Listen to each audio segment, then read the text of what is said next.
take your seats and we can start this afternoon's program.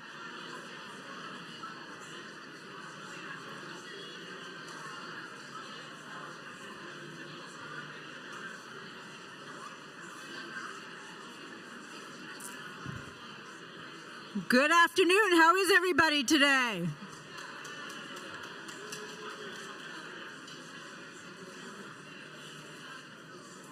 Okay. It is my distinct honor and pleasure to launch the 2025 California Land Recycling Conference, a joint collaboration between US EPA Region 9, DTSC's Office of Brownfields, and the Center for Creative Land Recycling, also known as CCLR or CCLR. I am Jean Hammerman, the Executive Director of CCLR. We welcome all of you and feel very fortunate to be here together today. By a show of hands, who is here for the first time?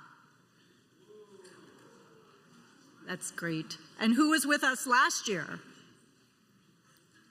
And I'm just going to jump to the end. Has anyone been with us all 6 times? This is actually our 6th.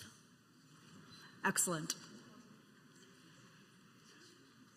So I'm just going to take a moment to introduce you to CCLR and provide an overview of our work and programmatic priorities.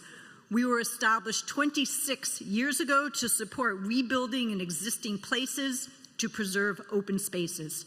During this time, we have conducted thousands of one-on-one technical assistance meetings, trained tens of thousands of practitioners, and brought hundreds of millions of dollars in brownfields grants into communities to support the assessment, the cleanup, and build-up of brownfield properties so people have clean and safe neighborhoods in which to live and work. While California is our home, we are a national not-for-profit serving communities and tribal entities from the Pacific South to the Pacific Northwest, but also across the country under diverse contracts. CCLR has a number of important leadership roles. We are US EPA's technical assistance to brownfield, also known as the TAB provider for regions 9 and 10. We are DTSC's technical advisor for their ECRG and TAG programs. We work with Groundwork USA under their grant, EPA not-for-profit grant. We co-manage the National Brownfields Coalition with Smart Growth America, and we work as a consultant on projects that support reuse planning, community engagement, and grant resources. We hope you'll come by our table. We do have some really good swag, and meet our staff and learn more about our work and discuss possible collaborations with your organizations. It's also my pleasure to share some of our programmatic priorities so that you can think of ways to partner and collaborate with us, connect us to foundations or donors, or share resources to advance our work on these topics. First, we're launching a nature-based solutions campaign as part of our sustainability showcase. Our goal is to spotlight these methods and their applications so evaluation of alternative cleanup becomes standard practice. In the atrium, we have posters highlighting sustainable approaches and information about our nature-based solutions campaign. So we invite you to take a moment to visit and look at the posters and then come speak to us about ways you can advance this campaign. Second, responsible use of AI to advance land reuse. It goes without saying, we need to get ahead of this and identify practical uses. We're looking for foundation support to research prompts, privacy, and grant funding support. We're looking to expand our parks and open space work. This initiative has been largely funded by the US Bank Foundation. We released our Let's Create a Park funding guide, which you'll hear more about on Thursday morning. And watch for a webinar this fall and targeted technical support for parks projects. EPA brownfield and job training grant reviews. Many of you know the job training grant is open through September 26th. And Region 9 has outdone itself in generating interest in job training grant. We could have as many as 22 applications from Region 9 alone. So, hands up for them. We could see the release of the NOFO for the multipurpose assessment and cleanup grants any day, and we anticipate a final year of elevated funding in the $235 million range before it reverts to general appropriations to fund the grants. And that has historically been in the $50 million range, but levels of future funding obviously are unknown. And lastly, CALRC holds a unique position in land reuse and field, and we want to expand our reach and role as a connector of information, resources, and expertise, and address a rapidly changing federal response to pollution prevention and enforcement, collection of scientific data, grant funding, and climate. Our work with the National Brownfields Coalition is a nonpartisan group in DC, focuses on gaining support for brownfields funding, the passage of the Brownfield Reauthorization Act, and the reinstatement of the Brownfields Redevelopment Tax Incentive Act, among other initiatives.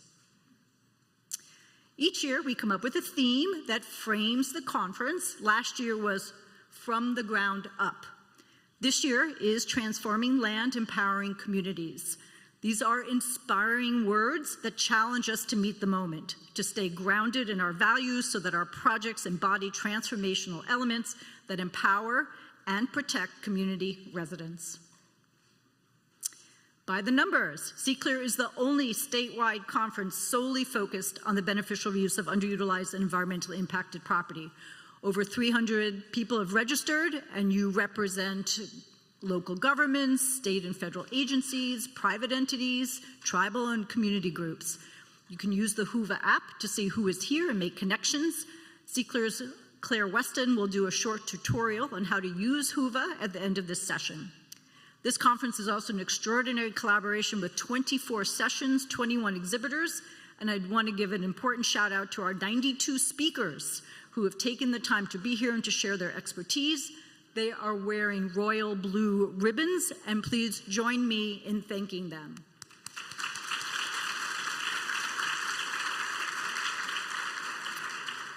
We all know that nobody does this work alone. Redevelopment does not happen in a vacuum, so take the challenge and meet people who can help you and who you can help along this journey.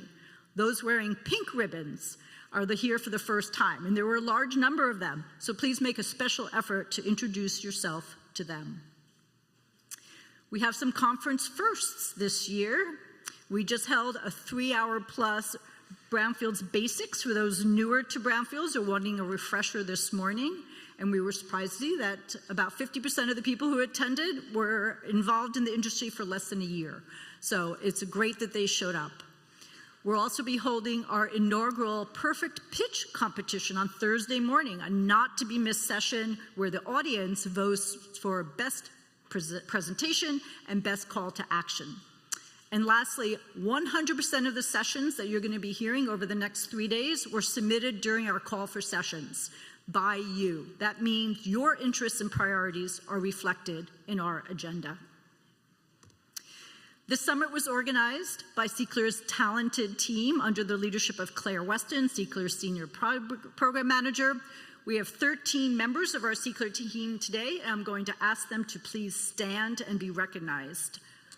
The best thing that I have done as Executive Director is to hire this team of talented, dedicated, and hardworking individuals who drive our programs, partnerships, and progress.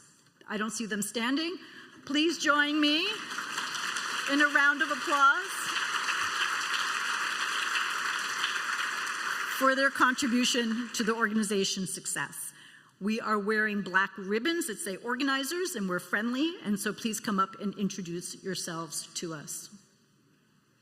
We also have several very friendly CALRC board members and advisory council members here as well, and they are wearing dark green ribbons. They provide exceptional stewardship and oversight of our not-for-profit. CALRC is actively identifying and recruiting new talent for our board, so please speak to me or one of them if you want more information on leadership opportunities. An important feature of the conference is the ability for AICP certified planners to earn certification maintenance credits at the conference. We thank Smart Growth America for their assistance accrediting this summit. Planners should report their credits through their AAPACM log, and if you have any questions, please come see us. Our co-organizers are also wearing black ribbons. They are Department of Toxic Substance Control, led by Miriam Tasnif-Abbasi, Brownfield Development Manager. Would she and her team please stand to be recognized as well?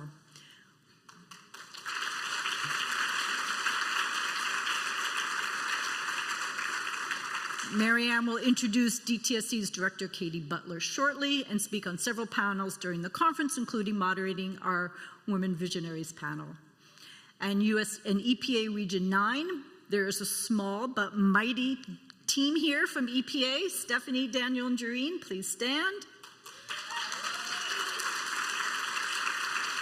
We want to recognize the contribution of our EPA colleagues and show our support at this time due to staffing, funding, and policy changes at EPA, and we really value you and the work you are doing.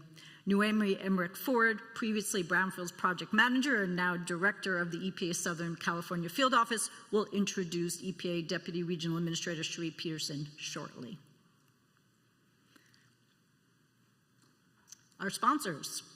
I want to give a shout out to all our sponsors. Some are long-term supporters of CALRC, others are new to our organization and this conference, and sponsors have yellow ribbons. Their assistance allowed us to extend over 22 scholarships to students, not-for-profits, and community groups, and to support tonight's reception, our karaoke party tomorrow night, and our exhibitor area. I want to acknowledge these companies and thank them personally for their support. Please join me in recognizing our sponsors. Our capstone and first-time sponsor at CALRC, Cox Castle.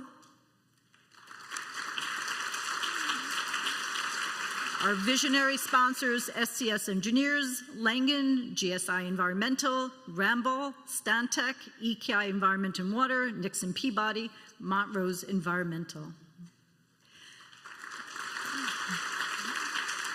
Our champion sponsors include Geosyntec. Our leader sponsors include Greenberg Gluster, 8KT, Peerless, and Terracon Consultants. And our supporters include RU, Pace Analytical, Somos Group, Innovation Construction Solutions, and Beneficial State Bank. Take a moment to look at the list of exhibitors on the Whova app.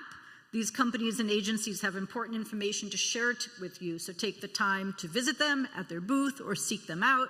They have on purple ribbons. There's one last group I want to thank, and that is really all of you, for the work you are doing to make your communities more livable, more equitable, more resilient. I believe in the transformation impact of brownfields can have on communities, and taking the time to be here means that you recognize the value of connecting to resources, building partnerships to support your revitalization pathway.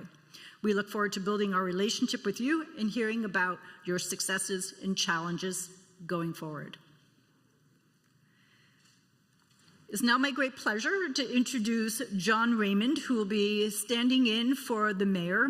For the last 2 years, Mayor Lula Davis Holmes has graced us with her appearance, and unfortunately she was not able to join us today. John Raymond has remarks from her to share. He is the Executive Director of the Carson Reclamation Authority.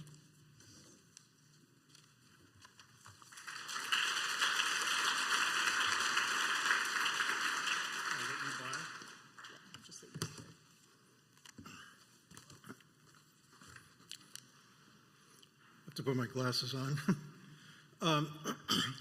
Thank you. It's always an honor and a delight to stand in for the mayor, and so I'm going to read her address. Welcome, everyone. I'm excited to address you all on this lovely day and extend a warm welcome to everyone here at the 2025 California Land Recycling Conference. I want to first begin by expressing my sincere gratitude for the Center for Creative Land Recycling for organizing this remarkable event, as well as to US EPA's Region 9 and DTSC's Office of Brownfields for their continued support and dedication. Today we find ourselves in the wonderful city of Carson, hosting a diverse community that includes professionals and representatives from state and federal agencies, nonprofit organizations, municipalities, counties, private entities, and indigenous communities. This conference stands out as the only statewide event dedicated to land transformation, providing us with a unique opportunity to unite, strengthen our skills, and revitalize our communities. Through the repurposing of vacant lots and the redevelopment of brownfield sites, the city of Carson is truly embodying the 2025 theme of transforming land, empowering communities. Through strong partnerships, collaboration, and strategic decision-making, we hold the power to create new homes, job opportunities, parks, community spaces, and more for us and for future generations. The city, I'm sorry, this is an edit. The city sees Carson as the jewel of the South Bay, and they know its proud residents do as well. Recognizing Carson's tremendous potential, the city adopted its first ever Economic Development Strategic Plan in 2023. And a key priority of this plan is to position Carson as a national leader in brownfield redevelopment. And since its adoption, Carson has secured 8 brownfield-related grants totaling $4.4 million, a major step toward transforming underutilized areas across our city. Thank you, EPA and DTSC. These grants are not only helping us revitalize our land, but also empowering our communities. In fact, one of those grants was used to assess the very site we're standing on today, the Carson Event Center, which was once a former junkyard. Today, you can already see the transformation taking shape, including the new amphitheater just outside the windows to the west. Those windows right here. It was supposed to be done, and the windows are supposed to be open. And this is only the beginning. The city has ambitious plans to redevelop the entire Civic Center campus, including a new hotel, a new city hall, and even a state-of-the-art performing arts center. And we're deeply grateful that brownfield grants have helped turn these bold ideas into real possibilities. And through these opportunities, we've also strengthened partnerships with nonprofits, educators, public health agencies, developers, and more, leveraging each other's strengths to pursue shared goals. For example, as the Phillips 66 refinery in Carson prepares to close, we're taking proactive steps to support our workforce. In partnership with our local South Bay Workforce Investment Board, we're applying for EPA funds in part to help displaced workers retrain for careers in environmental remediation, supporting a just transition away from fossil fuels and into a cleaner, more sustainable future. The city's also entered a first-of-its-kind partnership with the Metropolitan Water District, the Los Angeles County Sanitation Districts, and the West Basin Municipal Water District, as well as the South Bay WIB, to promote mentorship, internships, job training, and most importantly, job placement for our residents into careers in water and wastewater. Careers in the environmental infrastructure are such a natural fit for the residents of Carson. From our ECRG community engagement activities, we've also deepened our collaboration with California State University Dominguez Hills, working to integrate public health more intentionally into our brownfields redevelopment efforts. With the involvement of nonprofit organizations and LA County Public Health, our partnerships now reflect a broader, more inclusive approach, strengthening both our initiatives and our community. These achievements reflect the power of collaboration, strategic planning, and shared purpose. This is why the city values the 2025 California Land Recycling Conference. It brings together passionate, like-minded individuals who are driving environmental progress and community transformation. Thank you for all your dedication, your contributions, and for being here. And I wish you an inspiring and impactful conference. Thank you.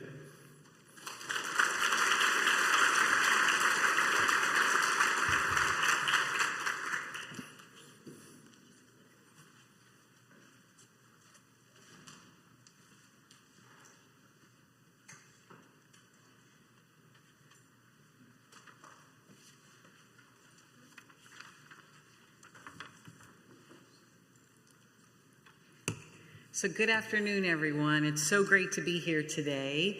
I'm actually sitting here and I love my job, but I miss this so much. So it's great to be back in the room with you. So again, my name is Noemi Emmerich Ford, and I work for US EPA Region 9. I'm the director of our Southern California field office.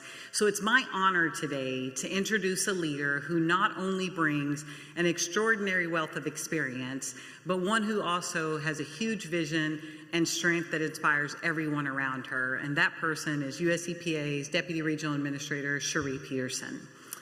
So Cherie's career is a testament to dedication and impact.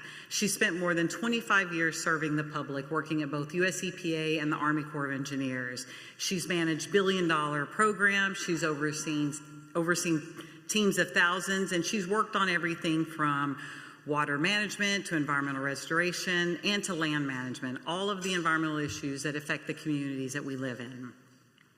Cherie has overseen two of the largest recovery efforts from fires that we have seen in the West. Those include the restoration efforts that's going on in Maui, as well as the fires that have touched our home here in LA. That would include the Palisades and Altadena. And she's done an incredible job at inspiring the staff to do that. But what makes Cherie so remarkable isn't just her resume. It's how she leads. I've had the privilege of watching her navigate changing administrations, shifting priorities, the decrease in staff, and she's done all of that with grace and resilience. But through it all, she's never lost sight of the thing that's most important, and it's us, the people. Always keeping an eye out for staff and supporting the work that we do and the work that we do with you. She has been a strong supporter in making sure that what we do in California and across Region 9 continues to get funded and stay steady. So on a personal note, she's the kind of leader who challenges us to aim higher, with reminding us why the work that we do, why it matters. She balances her sharp intellect with empathy and integrity, a combination that makes her not just a powerful leader, but an inspiring one. So it is my honor to introduce to you now our Deputy Regional Administrator, Cherie Peterson.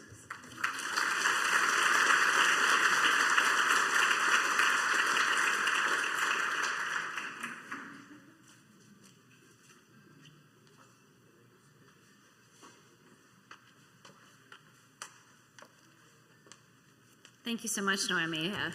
If only my 17-year-old son could have heard all that, he might not think I misunderstand him so much.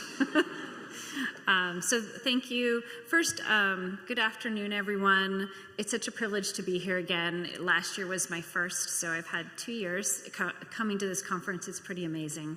Many thanks to our hosts and our partners, the California DTSC, CCLR, as well as all of you.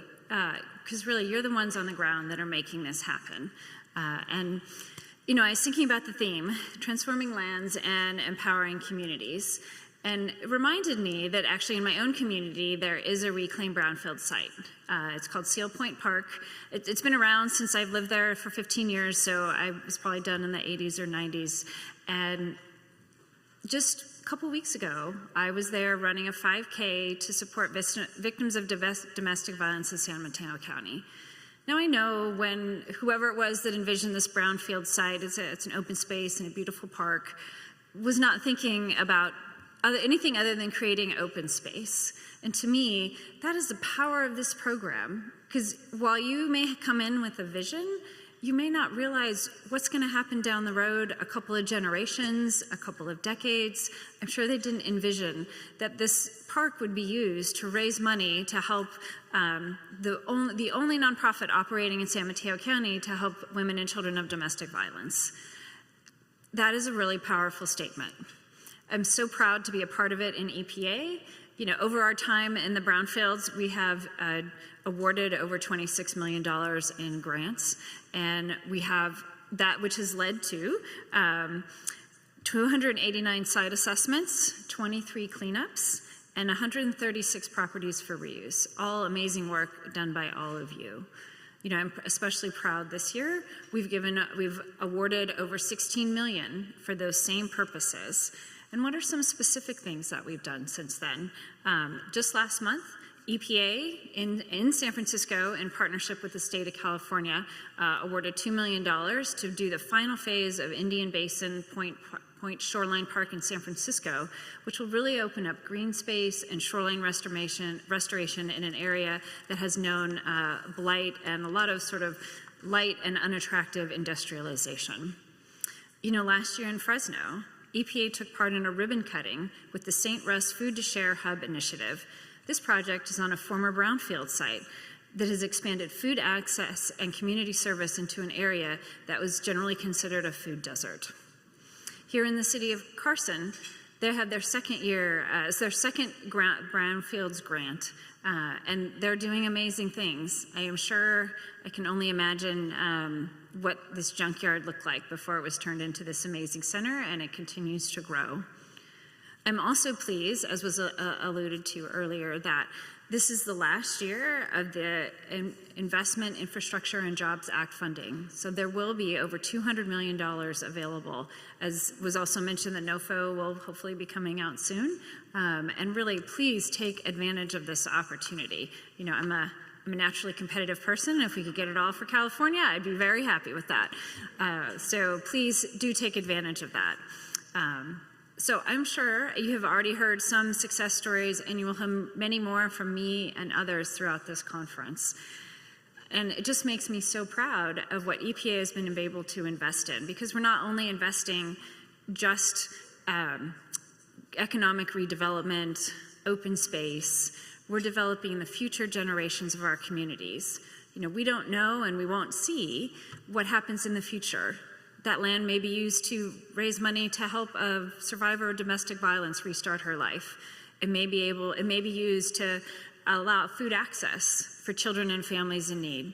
It may be access to a shoreline that's previously been held for light industry or for other reasons. But these are the things that make our communities thrive for years to come, and your work is so important. So thank you so much for your time. Thank you so much for all the work that you're doing, and I can't be happier to be a part of this program. Thank you.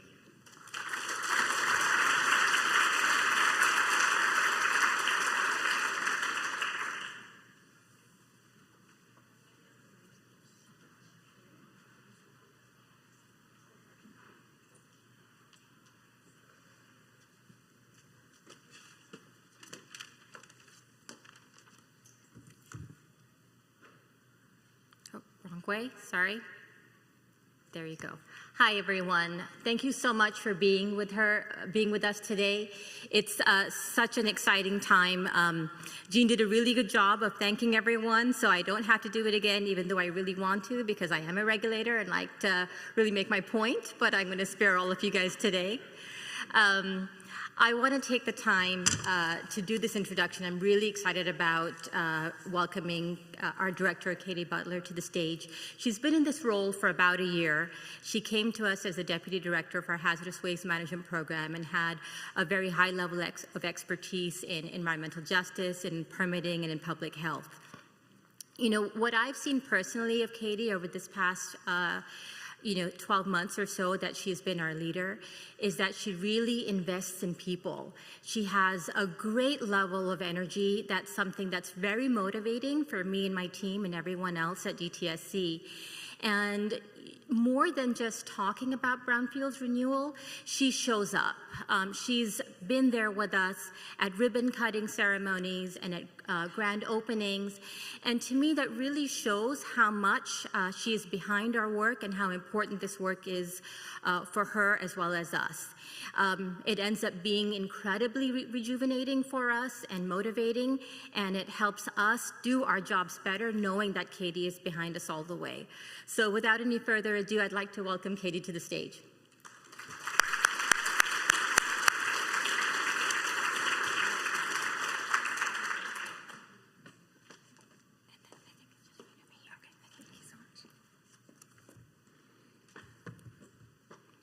All right, thank you so much, Miriam, and welcome to the 3rd annual Land Recycling Conference. This is my first time here. I'm still getting used to the role as director. Normally, as deputy, when I got out of the office, it was because we were delivering bad news or there was non-compliance of a hazardous waste facility. So this is a refreshing change, and I'm very grateful to be here. Extremely grateful to our partners, our co-hosts. Thank you, US EPA Region 9, Cherie Peterson and Noemi for being here. Thank you to the Center for Creative Land Recycling, CALRC. Jean, thank you so much for your leadership. And of course, the City of Carson, Mayor Holmes, thank you. John Raymond for representing. I've been in many Rotary District Conference meetings in the same room. And also, when I was at County Public Health, you lent the facility for vaccine preparation and that kind of thing. So this space has certainly served many community beneficial uses. Thank you to all of you for being the engine of this movement. For us at DTSC, it is an exciting time, like Miriam said. We have the Office of Brownfield that has really been evolving, almost revolutionizing the way that we do business when it comes to redeveloping brownfields. So I'm thankful to our team's innovative efforts, hard work, perseverance, and that was a theme that came through in this morning's sessions with some of our ECRG grantees. The tremendous amount of hard work and perseverance and commitment to communities that this work takes. It really is inspiring, and it fuels our teams to continue our process of improvements at DTSC and continue to strive for those community wins. So, where is DTSC working for you in California? And let's see. Okay. So when I took this role as director, I was really amazed at the breadth of projects our team oversees, works on across the state of California. So we have over 900 voluntary agreement sites across the state. We have over 700 enforcement orders that we're managing and overseeing. There are military sites in our portfolio as well, on the order of 100, 200 military sites. We have, throw in 500 other kinds of sites that we have, really running the gamut from, all sorts of different previous uses that we're overseeing the cleanups on. And finally, ECRG grants. And between rounds 1 and 2, we awarded 90 grants. And this program has achieved more than 130 million grants, transforming idle, contaminated properties into the beneficial uses we're hearing about throughout the sessions at this conference. Affordable housing, health clinics, grocery stores, and schools. And to assess ECRG, and leave it to DTSC and our team of scientists to rigorously assess program metrics, we partnered with the Othering and Belonging Institute at Berkeley. And the Othering and Belonging Institute helped us assess the successes of this program. And their report concluded that ECRG has significantly made strides in environmental justice, in public health, equitable development, and across ECRG funding rounds, almost 5,000 affordable housing units are planned. Already 9 of the 10 ECRG projects that have broken ground are affordable housing developments, and this has led to 650 new affordable homes that are standing today.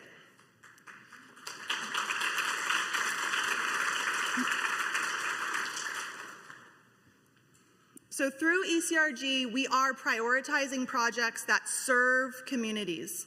This photo shows a new resident and a son cutting the ribbon at a new project, a grand opening of the Crossroads at Washington and Santa Ana.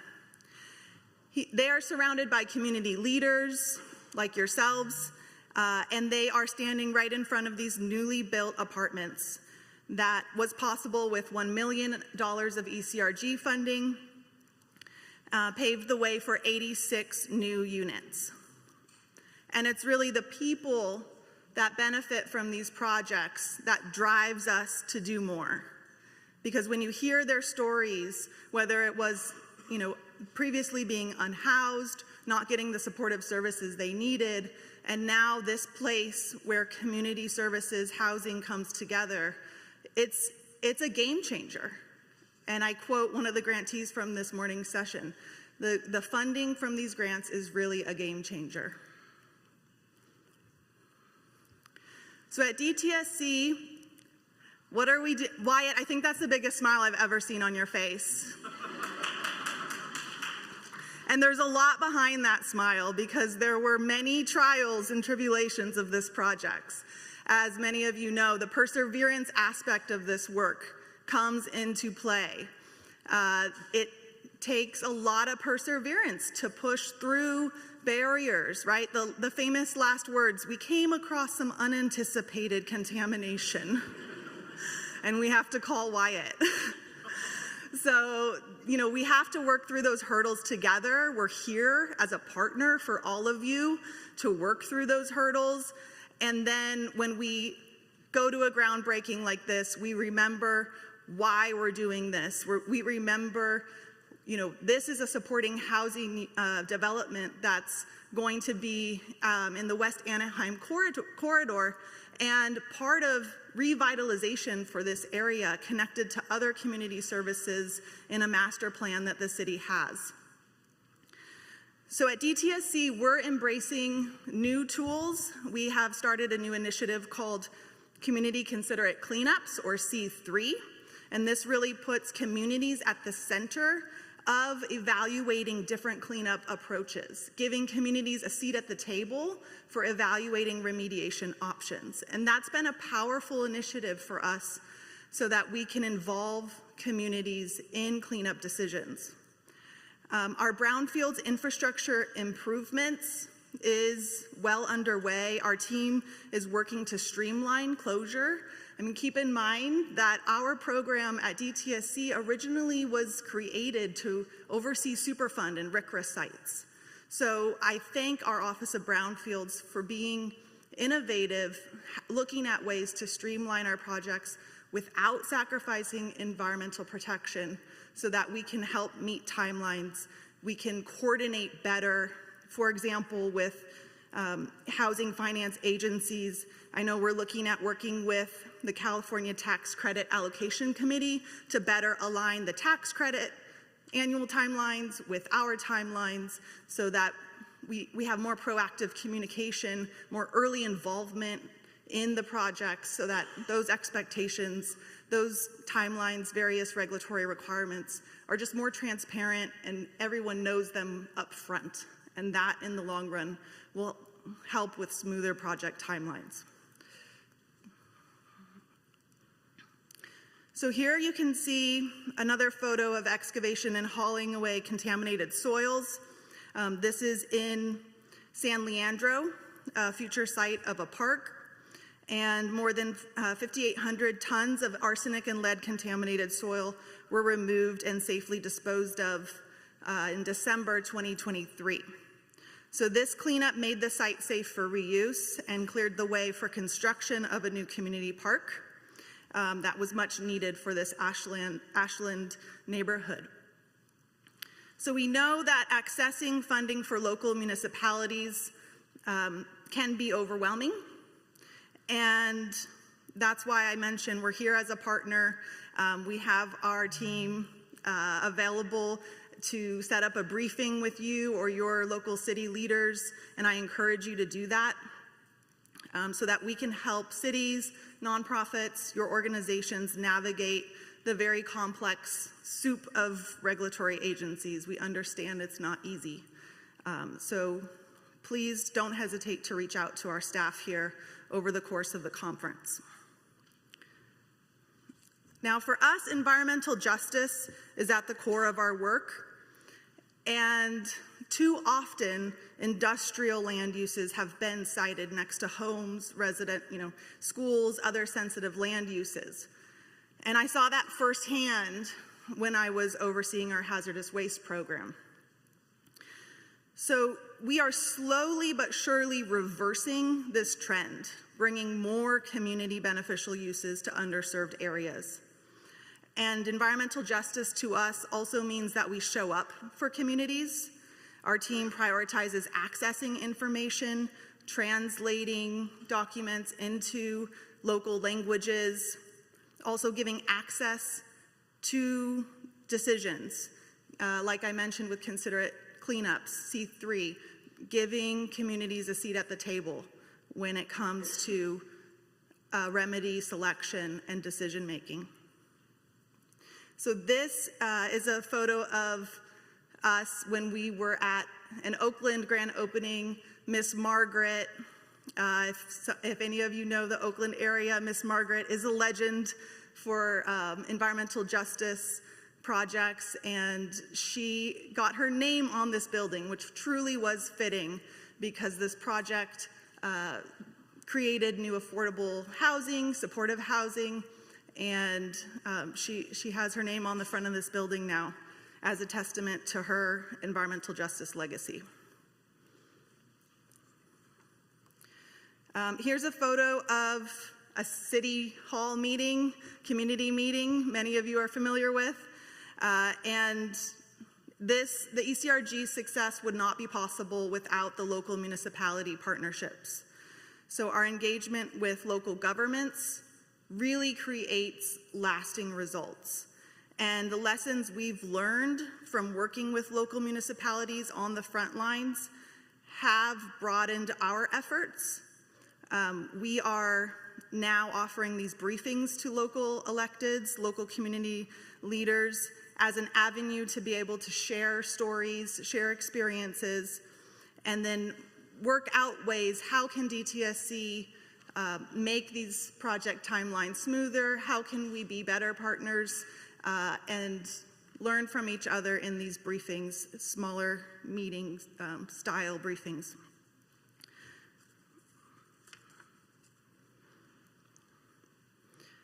So Miss Margaret's apartment complex I mentioned, this was the before in West Oakland. It was, vacant, blighted corner lot here. People who are unhoused were often, going around this area. And there was a remarkable story of a woman who was unhoused in this area, and then she was able to move into a brand new apartment once it was built. So here's the transformation. And before it opened, she even had her car on the street parked, and she was living in her car watching it be built because there was security now that it was being built. And so it was a safe place for her and her son to sleep. And then her story was just so remarkable when she said, "The view is much better from inside looking out than outside looking in."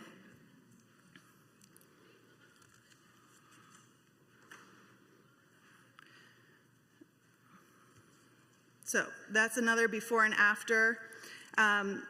All of you, like I said, are on the front lines of making these transformations possible. And so please, I call to action. I continue your work. Continue changing the map of California block by block. You have what it takes. I think collectively, we are more powerful together to make these transformations possible. This is a site in Emeryville that is being transformed into affordable housing, and what's special about this project is that it will have grocery and food access, food assistance on the bottom level. So that will be 90 new apartments. Let's keep pushing for speed, for innovation, for equity. And I want to close with a quote of Dolores Huerta. Yesterday was the beginning of Hispanic Heritage Month. And she's famous for saying, "Every moment is an organizing opportunity. Every person is an activist. Every minute, a chance to change the world." So I urge you to be an activist for your trade, for your people, for your lands. Be an activist and fight with a ferocity like Miss Margaret has to get these projects done. I know they're not easy, but DTSC is here as a partner with you, for you. So thank you.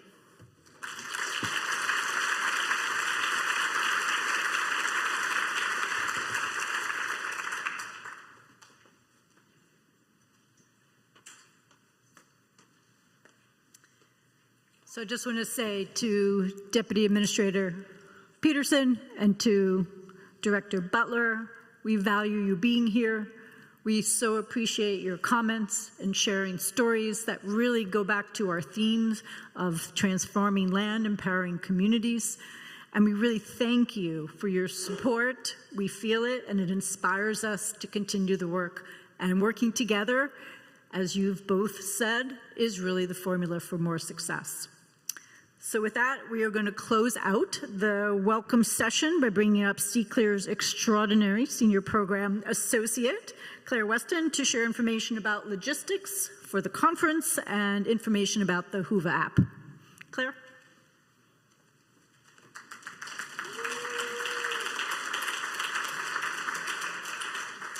Yeah, logistics. Let's go. All right. Hi, everyone. Welcome. All right. So as Jean told you, we've got a lot on tap at CALRC this year. So we've got a number of amazing sessions, again, all chosen by you through our call for sessions. We have our wonderful exhibitor space. I know it's a little hot, but you're in California, so what are you going to do? I'm from the East Coast, so I'm struggling, but we've also got lots of networking opportunities, like our happy hour, like our karaoke, which I'll talk about. We've got something very exciting this year, which Jean mentioned, our perfect pitch. Please stay around for that. You do not want to miss it. It's a lot of fun. And we've got a lot more. So how do you know what's happening and when and where? So we've got our exhibitor directory, which is a paper copy if you need it. That's on the table at the front. We've also got agenda signs, which you have seen. They are positioned roughly in front of the room where they take place. And most importantly, if you want to look up session details, then you need to go into the Whova app. Who's used the Whova app? Amazing. My job is so easy. Okay, so you're going to scan the QR code that's on your table and download the Whova app if you have not done so already. I'm being premature. All right, so that's everything that you need to know in terms of where to find information. So what do we have going on tonight? Happy hour, 5 to 6:30 in the hot atrium. Hopefully it'll cool down. So you can network, meet exhibitors, and peruse some of the posters on the pillars and all the signage from all the exhibitors. So come, drink with us, eat with us. It'll be a great time. So we have 21 exhibitors, so you can read all about them on the Whova app and also in the exhibitor directory. We've got 8 topic talks this year. Topic talks are 15-minute sessions, rapid fire, all within the same hour and all in 3 different rooms. So we've got 8 total. And the description's, again, available on Whova. We've also got brownfield karaoke tomorrow at the Doubletree Hilton, right across that way. There we go. Right across that parking lot from 5:30 to 7:30. That's on Wednesday, September 17th. I don't think we're full yet, but it does fill up. So if you want to go, talk to Ginger at the front desk, the administration table. Whova. So you guys are all Whova pros, so I'm not going to spend a lot of time on this because I think everybody wants to network and talk to each other. So you can view the full agenda on the home screen of the app. So this includes session descriptions, speakers, bios, what time everything is, which is very important, and the location of each panel. And the other thing that I want to highlight about Whova that is going to be important for you to know for 2 sessions in particular. So we will not be doing verbal questions during the Women Visionaries and closing plenaries. So if you want to ask questions of our Women Visionaries, that's the afternoon lunch session tomorrow, or of our closing plenary panelists, you want to submit those questions through the Whova app. So in your Whova app, you've got your session Q&A right up here. And that's how you're going to go ahead and ask your question. It's going to ask you, all right, what session do you want to ask a question about? And our moderators are going to get those. They're going to, organize them in a way that makes sense and ask our panelists those questions. Other resources and features. You can read about each of the speakers, the exhibitors, sponsors, all of that. You can also plan meetups. I don't know any of you have attended the National Brownfields Conference, but man, the number of meetups at the National Brownfields Conference. So it's the same sort of situation. You can plan to go for a morning run. I don't know who would do that, but you could do that. You could plan a happy hour, something like that, whatever floats your boat. And that's in the community tab. We're also gonna probably ask you some questions, so you may get like a little notification, just like a normal push notification, questions we might ask you, that kind of thing, ways that you can engage with the conference. Oh, I have some animations here, look at that. Okay, so just a couple boring housekeeping items. Storing your belongings. We don't have a storage room or a coat room, so please keep your items either in your hotel or on your person, or, I mean, I guess if you want to, in your car. Maybe I don't recommend it. I don't know, I'm not from here. So just keep track of your belongings. Food at the conference and in the area. So those with dietary restrictions, if you fill that out on your registration form, if you're vegan, dairy-free, etc., ask for a meal ticket at the registration desk, and Ginger will give you your meal ticket, and then you're going to present that to catering, and they'll get you your meal. If you need recommendations on where to eat in the area, you can again talk to Ginger at registration. And the closest restaurant to us is the 405 Grill at the Doubletree, again, across the street. But you should call ahead because it's a hotel, and you know how hotel restaurants can be. They sometimes have weird hours. So those are just some food tips. Oh, wow, I'm done with all of my logistics. I do want to just go off script a little bit here and say thank you to the amazing team that we've got at CCLR, and all of the speakers. If your CCLR liaison nagged you for things, were like, I need this by that was all me. So I wanna thank you for putting up with that and for putting together such amazing, rich content, which we're all going to experience together at this conference. So all of this comes from all of you. So really, we're excited to learn from you all. So I think I'm a little ahead of schedule, but I think we should get started, and we're going to transition now. We're going to start the next session at 2:45, and so let me tell you what's what and what's where. So in here, we've got overcoming challenges on brownfields, a developer's perspective. That's in here. In section A, right over there, we've got Let's Make It Magic, Not Tragic. What reforms are needed for sustainable infill reuse? Help us decide. Very interactive session. I've seen the setup. And in the East Wing activity room, which, let me explain, through the atrium to the right. And then you'll see the sign. You'll see the stanchions. Ignore them, go through the stanchions, and then go right. In that room, Back to the Future, Youth and Seniors Build Revitalization Plan, okay? So those are the sessions. Those all start at 2:45, but we're ending a little early. Mingle, meet each other, and I hope you all have a really amazing conference. This is really exciting.